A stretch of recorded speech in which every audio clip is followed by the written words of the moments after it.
ঢালাই শেষের মাথায় লাস্ট ফিনিশিং সিঁড়ি চলছে। তো সিঁড়ি হবে, দেখতেই পাচ্ছ। ফার্স্ট রাইজার দেওয়া হয়েছে, দিয়ে মশলা মিশানো হচ্ছে। ফার্স্টে একটু ঘোলা মেরে নিতে হবে, তারপরে ভালো করে রাইজারটায় হালকা করে চাট লাগিয়ে মশলা দিয়ে ঘোলা দিয়ে রাইজারটা ফিটিং করতে হবে। ফিটিং হয়ে গেছে, দেখতেই পাচ্ছ কটা স্টেপ হয়ে গেছে।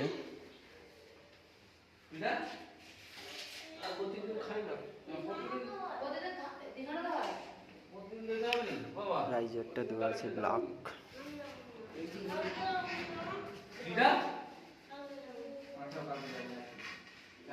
ফুল কাজ হয়ে গেছে, দেখতেই পাচ্ছ।